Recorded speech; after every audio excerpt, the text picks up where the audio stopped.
بریم سراغ تبریز قرن 15، شهری که اون موقع قلب تپنده اقتصاد دنیا بود. خب بذارین اینطوری بگم. اون زمان تبریز فقط یه شهر نبود، واقعا نبض اقتصاد جهان بود. فکرشو بکنین، یه جورایی چهارراه اصلی جاده ابریشم بود که شرق و غرب رو به هم میرسوند.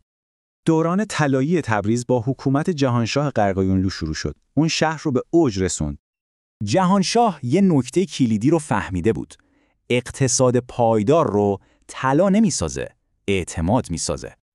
خب چطوری این اعتماد رو ساخت؟ با یه سیستم ساده، امنیت و عدالت برای همه تاجرا.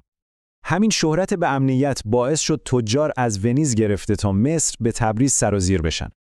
و قلب تپنده این اقتصاد کجا بود؟ بازار بزرگ تبریز، یکی از بزرگترین‌های جهان.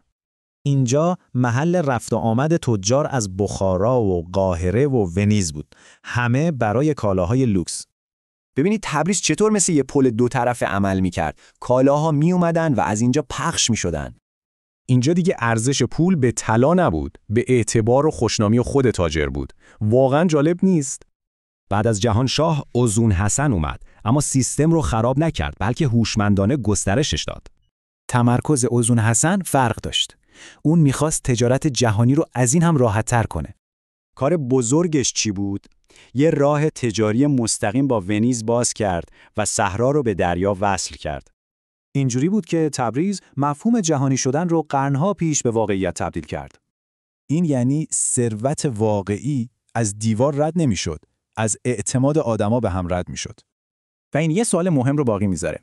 یعنی بزرگترین سرمایه تو تجارت جهانی امروز چیز دیگه یه؟ من حسین علی محمدی هستم و خوشحال میشویم نظرات، دیدگاه‌ها و پیشنهادهای خودتان رو با ما در میان بگذارید. کمک کنید صدای باریش سسی رو به گوش دوستانتان برسانید. باریش سسی سیزین سسی نیز.